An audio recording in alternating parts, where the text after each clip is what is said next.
दोस्तों आज हम पढ़ेंगे प्रागैतिहासिक काल के बारे में। जैसा कि हमने पिछले वीडियो में इतिहास का विभाजन किया था और देखा था कि हम किस प्रकार से इतिहास को पढ़ पाएँ ताकि आसानी से हमें समझ में इतिहास आ जाए।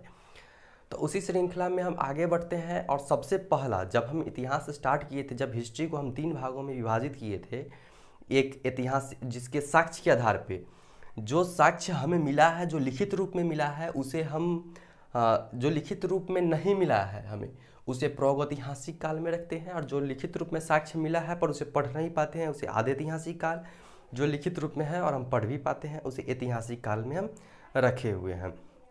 तो आज हम प्रागैतिहासिक काल के बारे में बात करेंगे कि प्रागैतिहासिक काल क्या है और इसके बारे में हम कुछ जानकारियाँ इकट्ठी किए हैं और उसके बारे में हम जानेंगे।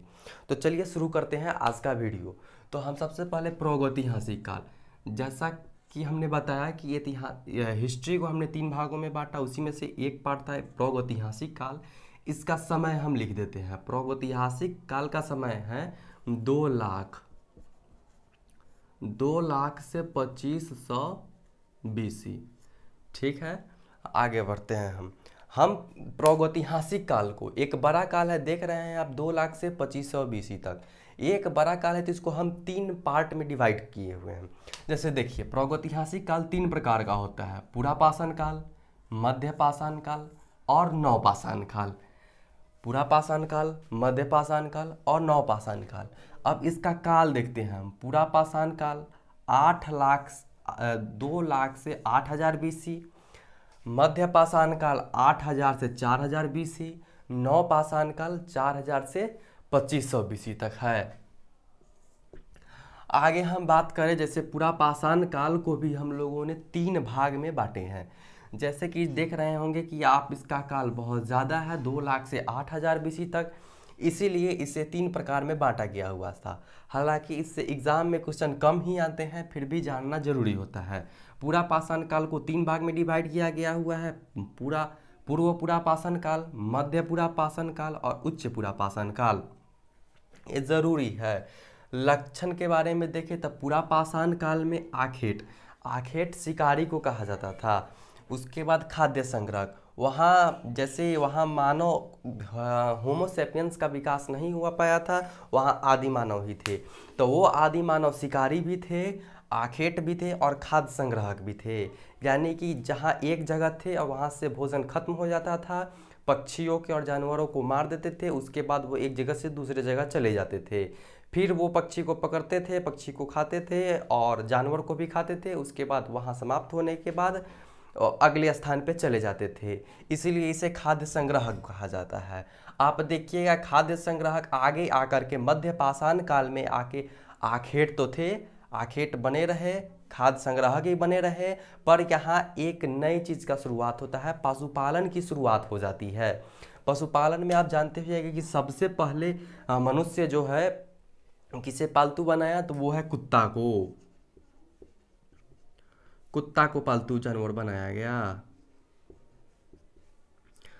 आगे देखते नवपाषाण काल में, तो यहाँ पे कृषि की शुरुआत हुई।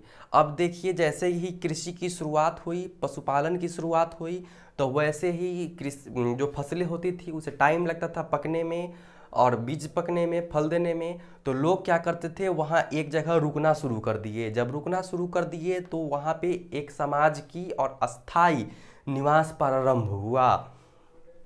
यहाँ समझ गए कि निवास प्रारंभ हुआ, लोग एक जगह रहेंगे तो वहाँ स्वाभाविक सी बात है कि समाज कहलाएगा, समाज। अब औजार के बारे में देखते हैं। औजार यहाँ कटराइज्ड के थे, तो इस समय जो थे कुछ जो औजार थे वो बड़े थे। अभी आपको एक चीज़ और बताते हैं, जैसे आप यहाँ पे गौर कीजिए, पाषाण का अर्थ होता है पत्थर। उस समय हमारा पूरा जीवन पत्थर पर ही आश्रित था, पत्थर की गुफाओं में ही हम रहते थे, पत्थर के औजार से ही अपनी रक्षा जानवरों से किया करते थे, और जानवर के शिकार करने के लिए भी हम पत्थरों का ही उपयोग करते थे। तो इस प्रकार ये पूरा जीवन हमारा 2 लाख से 2500 BC तक पत्थरों पर ही टिका रहा। तो आगे बात करते हैं, यहाँ पे बड़े पत्थर होते थे क्वार्टराइट के। आगे ये क्वेश्चन बहुत बार पूछा गया है, मध्य पाषाण काल में माइक्रोलिथ का उपयोग किया जाता था। माइक्रोलिथ का अर्थ होता है सूक्ष्म पत्थर, सूक्ष्म पत्थर के, यानी कि पहले जो औजार बड़े बड़े थे वो बाद में आकर के सूक्ष्म हो गए या छोटे औजार हो गए, लेकिन औजार अभी भी पत्थर के ही थे। आगे देखिए, आगे स्लेट के बने औजार का उपयोग होने लगा। अब हम कुछ इम्पोर्टेंट, जो हमें इम्पोर्टेंट लगा है वो हम महत्वपूर्ण स्थानों को देखते हैं। जैसे एक स्थान है पलवरम। पलवरम ये तमिलनाडु में है और यहाँ से हैंड एक्स प्राप्त हुआ है। ये हैंड एक्स माने हाथ वाली कुल्हाड़ी, और ये भी पत्थर की बनी हुई कुल्हाड़ी ही हमें प्राप्त हुआ है। आगे देखते हैं भीमबेटका। भीमबेटका एमपी में पड़ा है, चित्रकारी इसमें मिले हैं। इसमें एक खास चीज़ है कि भीमबेटका जो बहुत इम्पोर्टेंट है, ये बहुत इम्पोर्टेंट है।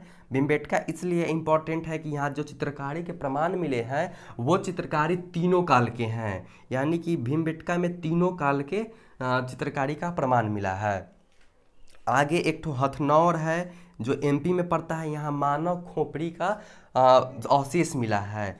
आगे बढ़ते हैं हम, ये हो गया हमारा पूरा पाषाण काल। मध्य पाषाण काल में दो जगह इम्पोर्टेंट है, एक आदमगढ़ और दूसरा बागौर। आदमगढ़ एमपी में पड़ता है मध्य प्रदेश में, और बागौर राजस्थान में पड़ता है। और ये दोनों जगह से पशुपालन का साक्ष्य मिला है कि यहाँ पे पशुपालन होता है। जैसा कि आप यहाँ पे देख रहे थे, पशुपालन की शुरुआत तो हुई, लेकिन पूरे बढ़िया से अगर शुरुआत मानी जाए तो यहीं से शुरुआत हुआ। यहाँ अधिक लोग पशु को पालना शुरू कर दिए थे। आगे देखते हैं हम नवपाषाण काल के कुछ महत्वपूर्ण स्थल। तो यहाँ पे मेहरगढ़ एक इम्पोर्टेंट है। मेहरगढ़ तो वैसे पाकिस्तान में पड़ता है, पर यहाँ से ही सबसे पहले कृषि का साक्ष्य प्राप्त हुआ था। कृषि के साक्ष्य में हमें सबसे पहले जौ और गेहूँ प्राप्त हुआ था। आगे देखिए, दूसरा सबसे इम्पोर्टेंट स्थल है बुर्ज़होम। बुर्ज़होम कश्मीर में पड़ता है। यहाँ पे एक खास बात है कि यहाँ पे जो कब्र से जो अवशेष मिले हैं मनुष्य के, उसके साथ कुत्ता का भी अवशेष मिला है या जानवर का भी। तो इससे ये है कि यहाँ पे युग्मित सौदाह होते थे, यानी कि मालिक के साथ उसके कुत्ते को भी दफनाया जाता था। इस माना जाता था कि जब मनुष्य मृत्यु होता है उसके बाद स्वर्ग में जाता था, उसके बाद उसे कुछ जरूरी हिफाजत की जो उसके पसंदीदा सामान थे उसके साथ दफना दिया जाता था। बुर्ज़होम, उसके बाद चिरांद एक इम्पोर्टेंट है जो बिहार में है, यहाँ से हड्डी के साक्ष्य मिले हैं। और आगे देखते हैं, खोज में देखते हैं कि किस काल में क्या खोज हुआ था। तो पूरा पाषाण काल में आग की खोज हुई थी। उसके बाद देखते हैं मध्य पाषाण काल में लोग आग का उपयोग करना सीख गए थे, आग का बहुत पैमाने पर उपयोग करते थे। और नवपाषाण काल इसलिए इम्पोर्टेंट है कि यहाँ से सब चीज़ देखिए, यहाँ पे पहिया का आविष्कार हुआ था, उसके बाद कृषि का आविष्कार हुआ था, उसके बाद समाज एक जगह रहना बने थे। तो आइए एक बार और रिकॉल कर लेते हैं, इसको फिर से एक बार देख लेते हैं। जैसे प्रागैतिहासिक काल को हमने 3 भाग में बांटा, पूरा पाषाण काल, मध्य पाषाण काल और नवपाषाण काल। इसका काल विभाजन देखें तो पूरा पाषाण काल 2 लाख से 8,000, मध्य पाषाण काल 8,000 से 4,000, नवपाषाण काल 4,000 से 2,500 बीसी। आप इस पे ज़्यादा गौर नहीं कीजिएगा, क्योंकि ये जो है सब किताब में वेरिएशन करते रहता है। कोई किताब में ज़्यादा लिखेगा, किसी में कम, क्योंकि ये अनुमानित है। तो आगे बढ़ते हैं। विभाजन जो है, पूरा पाषाण काल, पूर्व पूरा पाषाण काल, मध्य पूरा पाषाण काल, उच्च पूरा पाषाण काल। लक्षण इसमें हम बताए हैं, ये पूरा पाषाण के जो शिकारी थे, आखेट थे, खाद्य संग्राहक थे। मध्य पाषाण के लोग, मध्य पाषाण में जो थे, आखेट भी बने रहे, खाद्य संग्राहक भी बने लगे और पशुपालन की शुरुआत भी की। उसके बाद नवपाषाण काल में देखें तो कृषि की भी शुरुआत हुई, पशुपालन की भी शुरुआत हुई और समाज वहाँ से अस्थायी बनना शुरू हो गया। आगे बात करें औजार की, तो यहाँ क्वार्टराइट के औजार बनते थे। आगे माइक्रोलिथ, यहाँ सूक्ष्म पत्थर के औजार बनते थे और यहाँ स्लेट के बने औजार बनते थे। आगे देखिए स्थान के बारे में देखिए, तब पलवरम है जो तमिलनाडु में है, यहाँ से हैंड एक्स प्राप्त हुआ है। भीमबेटका में चित्रकारी, तीनों काल के चित्रकारी मिले हैं, पूरा पाषाण काल के भी, मध्य पाषाण काल के भी और नवपाषाण काल के भी। और आगे देखिए आजमगढ़ और बागौर से पशुपालन का साक्ष्य प्राप्त हुआ है। और मेहरगढ़ से कृषि, मेहरगढ़ पाकिस्तान में पड़ता है, इंपॉर्टेंट है, बलूचिस्तान प्रांत में। बुर्ज़होम कश्मीर में युग्मित सौदाह प्राप्त हुआ है और चिरांद बिहार में हड्डी प्राप्त हुआ है। और आविष्कार के बारे में देखें, खोज के बारे में, तो यहाँ आग का खोज पुरापाषाण काल में, आग का प्रयोग मध्यपाषाण काल में, और पहिया कृषि और समाज, पहिया का आविष्कार, कृषि का आविष्कार और समाज का आविष्कार नवपाषाण काल में। तो यही था आज का वीडियो। आज का वीडियो समाप्त होता है। अगर आपको अच्छा लगे तो सब्सक्राइब और लाइक ज़रूर कीजिएगा।